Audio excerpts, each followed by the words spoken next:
स्वागत है आपका सुरता साहित्य की धरोहर में। यहाँ हम लाते हैं हिंदी और छत्तीसगढ़ी भाषा की कविताएं, कहानियां और साहित्य की अमूल्य रचनाएं। शब्दों से स्वर तक की इस यात्रा में आइए साथ चलते हैं। पिछली 2 कड़ियों में हमने सुनी थी डॉक्टर विनोद कुमार वर्मा की लिखी मार्मिक कहानी मछुआरे की लड़की। अब तक आपने जाना कैसे सरस्वती नर्मदा की गोद में पली भी छोटी नाव और तूफानी लहरों के बीच खेलते कूदते बड़ी हुई। कैसे घर परिवार की चिंता में उलझी इस बच्ची को स्वामी जी ने शांकरी सुता कहकर पुकारा।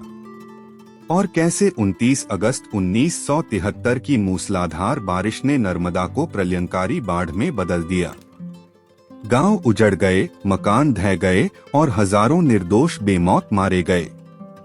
इसी बाढ़ के बीच भोपाल विश्वविद्यालय का एक साहसी युवक, जो एक कुशल तैराक था, मालाखेड़ी में अपने रिश्तेदारों के साथ फंस गया।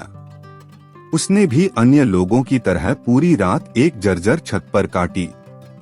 लेकिन भोर होते ही उसने निश्चय किया कि होशंगाबाद तक का फासला तैरकर पार करेगा। सुबह 5 बजे वह निकल पड़ा, अपनी जान बचाने और दूसरों की पीड़ा दुनिया तक पहुंचाने के संकल्प के साथ। तो चलिए अब सुनते हैं इस करुणा और साहस से भरी कहानी का अगला भाग। सुबह लगभग 9 बजे यह खबर बिजली की तरह चारों ओर फैल गई। इस खबर को होशंगाबाद से भोपाल, फिर दिल्ली, अंबाला, छावनी, कच्छ, कन्याकुमारी, कश्मीर, लाहौर, मॉस्को और न्यूयॉर्क तक पहुंचने में केवल कुछ घंटों का ही समय लगा। नर्मदा की बाढ़ में सैकड़ों लोगों के मारे जाने की संभावना अभी भी बनी हुई है। यह खबर मॉस्को या न्यूयॉर्क के लिए छोटी हो सकती थी, मगर मध्य प्रदेश शासन के लिए यह आफत का संदेश था। इस आपदा से निपटने के लिए सहायता सामग्रियों के आने का क्रम शुरू हो गया था। जिला प्रशासन के पास बाढ़ से घिरे लोगों की मदद के लिए 2 हेलीकॉप्टर भी आ गए थे, मगर उनसे खाने पीने का सामान, दवाई आदि जीवन रक्षक सामग्री ही गिराई जा सकती थी। वहां वे विशेषज्ञ मौजूद नहीं थे जो रस्सी के सहारे नीचे उतरकर लोगों के प्राणों की रक्षा कर पाते। सेना के जवान बचाव उपकरण लेकर इतनी जल्दी आ सकें, यह मुमकिन नहीं था। दूसरी ओर बाढ़ के तेज प्रवाह में नाव लेकर जाने के लिए कोई नाविक तैयार नहीं था। उस समय नाव लेकर जाना अपनी मौत को बुलाने से कम भयानक नहीं था। फिर कोई ऐसा करे भी क्यों? अपनी जान किसे प्यारी नहीं होती? बाढ़ भी कोई साधारण नहीं। कहते हैं नर्मदा में इतनी भयंकर बाढ़ पिछले 100 सालों में कभी नहीं आई। बाढ़ का पानी खतरे के निशान से 26 फुट ऊपर तक चढ़ाया था। 26 फुट। बाबूजी, बाबूजी। सरस्वती यह समाचार सुनते ही घर आकर संयत होते हुए काशी बाबू से बोली, मालाखेड़ी में 100 से ऊपर आदमी बाढ़ में घिरे हैं का? हाँ बेटी, नर्मदा मैया ही सबकी रक्षा करेगी। अपने यहाँ के पंडित जी भी वही हैं, पूजा करने गए हैं। सरस्वती अपने धक धक करते दिल को चुप कराती उनकी बात सुनती रही। काशी बाबू को कुछ ज्यादा बोलने की आदत है। वे अपनी रौ में बोलते रहे, कहे रहे हैं कि अब की बार भारी सूखा पड़े वाला है। काका नक्षत्र बताए रहे कि मंगल पे शनि गिरत रहा कि शनि में मंगल। मुझे याद नहीं आ रहा। बाबूजी, वे मर जाएंगे। वह बेचैनी से हाथ मलती हुई बोली। काशी बाबू चुप हो गए। मैं डोंगा लेकर जाऊं? काशी बाबू को चुप देख वह उत्साहित होकर तत्क्षण बोली, तू जाएगी? काशी बाबू झुंझलाकर कर्कश स्वर में बोले, वहां डूबकर मर नहीं जाएगी। नहीं बाबूजी, मैं जाऊंगी। सरस्वती अपनी बात पर अड़ गई। काशी बाबू और झुंझला गए। डोंगा कहाँ है जानती हो? जिस पेड़ में डोंगा बंधे हैं वह पेड़ भी डूबे हैं और वहां पानी भी कम नहीं। वह बिना कुछ बोले वहां से जाने लगी। काशी बाबू चिल्लाए, सुअर की औलाद। सरस्वती को भी गाली सुनकर गुस्सा आ गया। गाली से उसे बहुत चिढ़ होती है। उसकी इच्छा हुई कि वह भी इसी वक्त बोल दे, तुम भी नर्मदा में डूब मरो, मगर बोली कुछ नहीं। वह चुपचाप चली गई। उन्हों वह मुंह बिचकाकर अपने आप बोली, गाली देना तो बाबूजी की आदत रहे। यह सरस्वती की खास आदत है कि जब भी कोई चीज उसे पसंद नहीं आती या बहुत बुरी लगती है तो वह मुंह बिचकाकर ही अपने आप को तसल्ली दे लेती है। थोड़ी देर बाद वह वापस आकर बोली, डोंगा किनारे ले आई हूँ, अब मैं जाऊं? तू? काशी बाबू सन्नाटे में आ गए। उनके मुंह से कुछ बात ही नहीं फूटी। होंठ कांपने लगे। उन्हें लड़की की जिद में एक अनजाने खतरे का एहसास हो रहा था। वे टकटकी लगाए सरस्वती का मुंह निहारने लगे। उसके चेहरे पर कुछ बूंदें चमक रही थी। वे पानी की बूंदें थी या पसीने की, न जाने किसकी थी, मगर काशी बाबू को क्षण भर के लिए ऐसा लगा जैसे वे बूंदें नहीं आकाश के छोटे तारे हैं एवं उन तारों में चमक है, तेज है। वह तैरकर डोंगा को मुश्किल बमुश्किल किनारे ला पाई थी एवं उसके कपड़े अभी गीले ही थे। थोड़ी देर बाद वे संयत होकर बोले, बेटी, मकान गिर गए हैं। डोंगा कहीं भी टकराकर उलट सकता है। मैं सब जानती हूँ। काशी बाबू पशोपेश में पड़े रहे।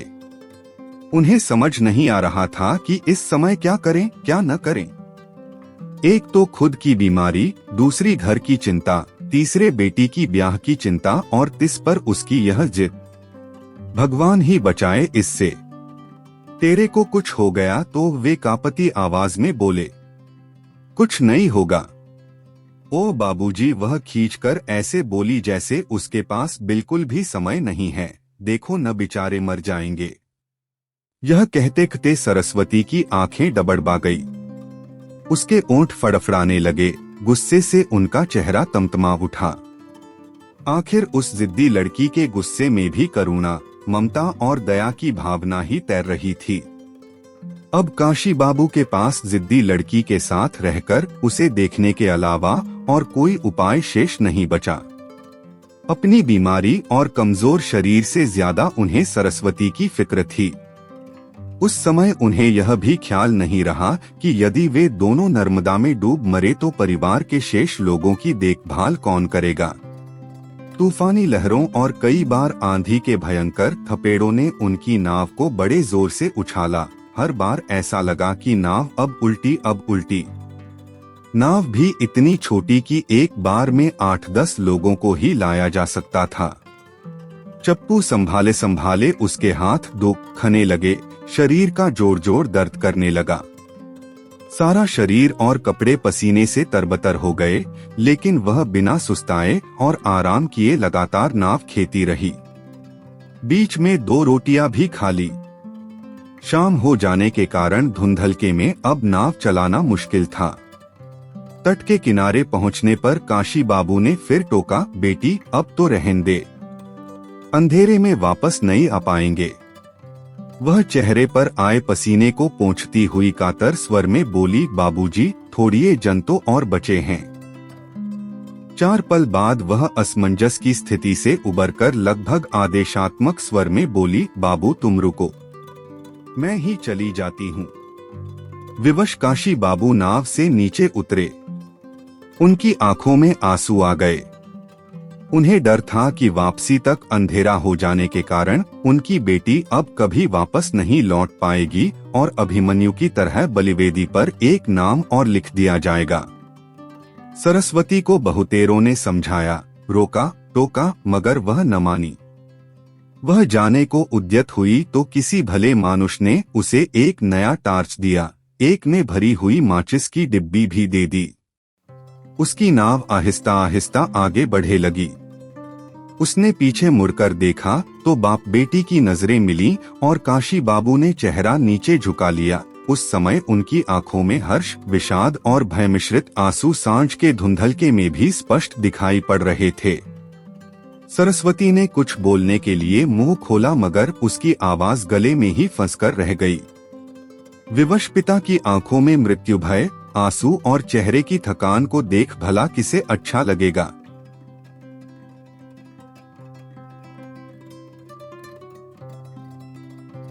सरस्वती ने एक हाथ में चप्पू थामे अपना दूसरा हाथ हिलाया, फिर आंसू पोंछे। सामने की तरफ मुंह मोड़ा तो लक्ष्य दूर दूर तक नजर नहीं आ रहा था। सांझ का धुंधलका रात के अंधेरे की ओर चुपके चुपके अपना कदम बढ़ा रहा था। ठीक इसी समय बरगद की डाली में छुपकर बैठा एक उल्लू यह सब दृश्य देखकर हौले हौले मुस्करा रहा था। अंतत रात्रि 7 बजे टार्च की रोशनी के भरोसे वह नाव लेकर मालाखेड़ी की उस जर्जर इमारत के पास अटकती भटकती पहुंच ही गई, जहां आशा निराशा के डोर में झूलते हुए कुछ लोग अंतिम खेप की यात्रा के लिए उसकी सलामती की दुआ देते उसका इंतजार कर रहे थे। टार्च की रोशनी मध्यम पड़ गई थी और अंतिम खेप की यात्रा के लिए माचिस की डिबिया के अलावा और कोई सहारा शेष नहीं था। चारों ओर निविड़ अंधकार का साम्राज्य था। पूर्णमासी की रात में यही नर्मदा, जहां प्राकृतिक सौंदर्य, पारलौकिक भव्यता और पवित्रता के दृश्य निर्मित करती है, ऐसा लगता है मानो धरती में यदि कहीं स्वर्ग है तो बस यही है। वहीं इस समय कराल काल रात्रि की बेला में उसका यह विस्तारित क्रुद्ध रूप भयावह कंपी छुड़ा देने वाला था। इस समय सरस्वती की स्थिति डाल से चुके उस बंदर की भांति हो गई थी, जिसके पास ऊंचाई से नीचे गिरने के अलावा और कोई विकल्प शेष नहीं होता। अब वहां से रात में वापस लौटना मुमकिन न था। उसका मन असमंजस व आशंका में डूब गया। अपने डूब मरने के भय से ज्यादा वह परिवार की चिंता में व्याकुल होने लगी। उसके बिना सभी भाई बहनों की परवरिश का भार उसके कमजोर व बीमार माता पिता नहीं उठा पाएंगे, यह वह भली भांति जानती थी। सहज मानवीय भावनाओं से वशीभूत होकर उसने अब तक जो कुछ किया उसे केवल साहस की संज्ञा देना उपयुक्त न था। चिंता से उसका भी मन व्याकुल होता है, भय उसे भी लगता है, रोना उसे भी आता है, जैसे उसे इस समय रोना आ रहा था। मगर अब क्या किया जा सकता था? उस रात उन्हें संकट से उबारा एक नवयुवक ने, जिसने उस इमारत से कुछ दूरी पर स्थित 20 फुट पानी में डूबे साइकिल को खोज निकाला और उसे रस्सी से बांधकर बाहर निकाला गया। इस तरह साइकिल के टायरों ने उसकी वापसी का मार्ग प्रशस्त किया। दूज की चांद हो गई टार्च की रोशनी के भरोसे तो वे कभी गंगा पार नहीं कर सकते थे, मगर उन्होंने यह किया, वह भी रात में साइकिल के जलते टायरों की रोशनी के सहारे। हालांकि यहाँ न गंगा थी, न राम, न केमवट। यह त्रेता युग भी नहीं था कि उतराई देने के लिए पिया की नजरों पर वारी होकर कोई मुदित मन से अपनी अंगूठी उतारती और कवि यह लिखने को विवश हो जाता, पिय हे की से जान निहारी, मणि मुंदरी मन मुदित उतारी। रात 10 बजे वह अंतिम 17 में से 10 लोगों को सुरक्षित निकाल लाई। अब शेष बचे 7 के पास वहां रात गुजारने के अलावा और कोई चारा नहीं था। अब यह कहना मुश्किल है कि उस रात्रि अंतिम खेप के यात्रियों को नर्मदा ने जीवन दान दिया या सरस्वती ने या उस पुराने साइकिल के जलते टायरों ने या फिर जर्जर इमारत के बूढ़े बाजुओं ने। बहरहाल 40 गज दूर 20 फुट पानी में डूबे साइकिल का अन्वेषण कर रस्सी बांधकर बाहर निकालने का दुस्साहस उस रात्रि मालाखेड़ी में जिस नवयुवक ने किया, वह कारनामा ठीक वैसा ही था जैसे सुबह भरी बाढ़ में एक नवयुवक ने मालाखेड़ी से होशंगाबाद की दूरी नापने की कोशिश की थी। हालांकि बाढ़ के तेज प्रवाह में शिकस्त हो चुके उस नवयुवक की जान सुबह 7 बजे 2 मछुआरों ने बचा ली थी, मगर उससे प्राप्त जानकारी ने पल भर में होशंगाबाद से भोपाल दिल्ली की दूरी भी तय की, प्रशासन को चौकन्ना किया और अंतत सरस्वती को अपनी पुरानी नाव समेत मालाखेड़ी तक पहुंचाया। यह आश्चर्य नहीं तो और क्या है कि बाढ़ से लबालब पानी में न वे दोनों नवयुवक डूबे, न सरस्वती की नाव उल्टी, न वह जर्जर इमारत जमींदोज हुई। 2 घंटे बाद रात्रि 10 बजे जब वह बूढ़ी इमारत अपनी अंतिम सांस लेती हुई नर्मदा की गोद में धराशायी हो रही थी, तब उसे देखने वाला वहां नर्मदा के सिवा और कोई शेष नहीं था। इधर इसी समय अपनी अंतिम खेप की यात्रा पूरी कर सरस्वती व अन्य सहयात्री होशंगाबाद के एक तट पर ईश्वर का शुक्रिया अदा कर रहे थे। सचमुच उस रात्रि निविड़ अंधकार की बेला में जलते हुए टायरों की रोशनी के भरोसे त्रिनवत हिंडोले ले रही नाव को डूबे हुए वृक्षों की शाखाओं, टूटे फूटे मकानों के अवशेषों और बहते हुए बांस बल्लियों से बचाकर ले आना क्रुद्ध नर्मदा मैया की आंखों से काजल चुराने से कम न था। बाढ़ की वह भयानक रात। आह! थककर चूर हो चुकी सरस्वती गहरी निंद्रा में भी दर्द और पीड़ा से कराह रही थी, प्रसव जैसी गहरी पीड़ा से। उस रात क्रोध से उफनती नर्मदा भी जैसे हार गई थी। अपने आंचल के साये में पली भी एक जिद्दी लड़की की ममता, करुणा व साहस को देखकर। अगली सुबह बाढ़ का पानी कुछ उतरा तो मालाखेड़ी के उस ध्वस्त इमारत के पास सबसे पहले पहुंचे नाविकों की आंखें नम हो गई। उन्होंने देखा कि वहां न इमारत है न वे सातों लोग। अब यह उनका दुर्भाग्य नहीं तो और क्या है कि उस रात सरस्वती की छोटी सी नाव में न उनके लिए कोई जगह बची थी, न ही उनके मरने पर किसी ने आंसू बहाए थे। आप सुन रहे थे सुरता साहित्य की धरोहर। आज के एपिसोड में हमने डॉक्टर विनोद कुमार वर्मा की कहानी मछुआरे की लड़की का तीसरा भाग प्रस्तुत किया। यह कहानी केवल एक बालिका की नहीं बल्कि नर्मदा की बाढ़ में जूझते इंसान और मानवता की जिजीविषा की गाथा है।